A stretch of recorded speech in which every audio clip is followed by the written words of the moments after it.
அடுத்த மேடைக்கு வரப்போகிறவங்க இவங்க உருவத்தில் கொழு கொழு, நடிப்பில் துரு துரு. வழக்கமாக படத்தில் வில்லன் தான் ஹீரோவை படாத பாடுபடுத்துவார். ஆனால் படிக்காதவன் படத்தில் தனுஷை இவர் படுத்துகிற பாடு இருக்கே, அடேங்கப்பா. ஆரத்திக்கு ஆரத்தி எடுத்து திருஷ்டி சுத்தி தான் போடணும். படிக்காதவன் திரைப்படத்திற்காக சிறந்த நகைச்சுவை நடிகைக்கான எடிசன் விருது பெறுகிறார் திருமதி ஆர்த்தி.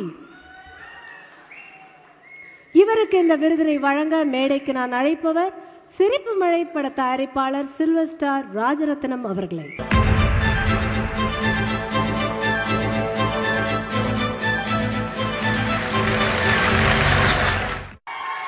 இந்த இனிய மாலை பொழுதில் mytamilmovie.com வழங்குகிற எடிசன் அவார்ட்ஸ் அப்படின்ற இந்த பெருமையான விருது வழங்கும் விழாவில் உங்கள் எல்லாரையும் நேரடியாக சந்திக்கிறதுலையும், இணையதளம் மூலமாக எல்லா நண்பர்களையும் சந்திக்கிறதுலையும், தொலைக்காட்சி வாயிலாக உலகத்தில் இருக்க எல்லா தமிழ் பட ரசிகர்களை சந்திக்கிறதுலையும் ரொம்ப ரொம்ப சந்தோஷம்.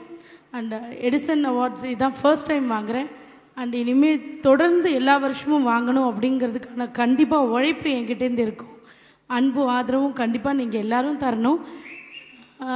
அதே மாதிரி இந்த விருது வந்து படிக்காதவன் படத்துக்காக எனக்கு கிடச்சிருக்கு. அண்ட் கண்டிப்பாக சொல்லணும், சுராஜ் சார், டைரக்டர் சுராஜ் சாரும் தனுஷ் சாரும் இல்லாட்டி கண்டிப்பாக இந்த அவார்டு எனக்கு கிடச்சிருக்காது. ஏன்னா எல்லா நடிகர்களுமே வந்து கூட நடிக்கிற நடிகைகள் வந்து அதுவும் காமெடியில் இருக்கும்போது ஃப்ரீயாக அவங்கள விட மாட்டாங்க நடிக்கிறதுக்கு. இல்லை அந்த மாதிரி பண்ணாதீங்க, இந்த மாதிரி பண்ணாதீங்க, எங்கே அவங்களுக்கு ரசிகர்கள்கிட்ட வந்து கிளாப்ஸ் கம்மியாயிடுமோ அப்படின்னு நினைப்பாங்க. ஆனால் கண்டிப்பாக சொல்லணும், தனுஷ் சார், சுராஜ் சார் ரெண்டு பேருமே வந்து ஆர்த்தி நீ என்ன வேணுமோ பண்ணு அப்படின்னு சொல்லி என்னை ஃப்ரீயாக விட்டதுனால தான் என்னால் முழுமையாக நகைச்சுவையான அந்த நடிப்பை உங்களுக்கெல்லாம் தர முடிஞ்சுது. ஸோ அவங்க ரெண்டு பேருக்கும் கண்டிப்பாக நான் கடமைப்பட்டிருக்கேன். என்னோடய பெஸ்ட் ஃபிலிம் அப்படின்ற வரிசையில் வந்து கண்டிப்பாக படிக்காதவன் என்றைக்கும் இருக்கும். படிக்காதவன் மூலமாக அந்த திருக்காணி அப்படின்ற என்னோடய கேரக்டர் உங்கள் எல்லோரும் மனசுலேயும் இருக்கும் அப்படின்னு நம்புகிறேன். அதனால ரொம்ப நன்றி.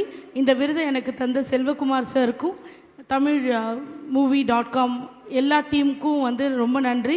அண்ட் அதே மாதிரி இங்கே ஸ்னேகா மேம் வந்தாங்க, எல்லோரும் ஹாப்பி வேலண்டைன்ஸ் டே சொன்னீங்க. பட் இல்லை சொல்லாட்டியும் பரவாயில்ல, என்னை பார்க்கறதுக்காக உங்களோட லவ்வர்ஸ் எல்லாம் விட்டுட்டு இங்கே வந்திருக்கீங்க பாருங்கள், நன்றி. ஏன்னா நீங்கள்லாம் அதிர்ஷ்டக்காரங்க, என்ன உங்களுக்கு பிடிச்சிருக்கே. ஸோ ரொம்ப நன்றி. அண்ட் நான் வந்து பிரியா மேலே ரொம்ப கோபமாக இருக்கேன். நான் வரும்போதே வந்து ஆர்த்தி சுத்தி போடணும், நீங்க எது பூசணிக்காவா? ஆர்த்திக்கு ஆர்த்தி சுத்தி போடணும்னு சொன்னா நீ தப்பா நினைச்சுக்கிட்டேன். அதாவது நான் கொஞ்சம் ஸ்லிம்மா இருக்கேன்றதுக்காக என்ன இப்படி எல்லாம் நீங்க சொல்லக்கூடாது. உங்களோட நகைச்சுவை நடிப்பு கண்ணு பற்றும் திருஷ்டி பற்றுங்கிறானா, திருஷ்டி சுத்தி போடும். பூசணிக்காக்கே திருஷ்டி சுத்துவீங்களா? அது எப்படி? சரி, ஓகே, பரவாயில்ல, மன்னிச்சு விட்டுறேன். ரொம்ப நன்றி. அண்ட் இந்த சந்தோஷமான நேரத்தில் உங்க எல்லாருக்கும் happy Valentine's day. Anyway, but ரொம்ப அவசரப்பட்டு கல்யாணம் பண்ணிக்காதீங்க. எல்லாரும் அடுத்த வருஷமும் ஹாப்பி வேலண்டைன்ஸ் டே கொண்டாடுங்க. அண்ட் நான் இந்த சந்தோஷமான இந்த விருதை வந்து என்னோடய அப்பா அம்மாவோடையும் என்னுடைய வெற்றிக்கு காரணமான என்னுடைய கணவர் திரு கணேஷ்கர் அவரோடையும் நான் வந்து டெடிகேட் பண்ணி பகிர்ந்துக்கிறேன். ரொம்ப நன்றி எல்லா மீடியாவுக்கும் அண்ட் எல்லா ரசிகர் நெஞ்சங்களுக்கும் இந்த படத்தை மாபெரும் வெற்றியாக்குனதுக்காகவும் என்னை ஆதரித்ததுக்காகவும் நன்றி.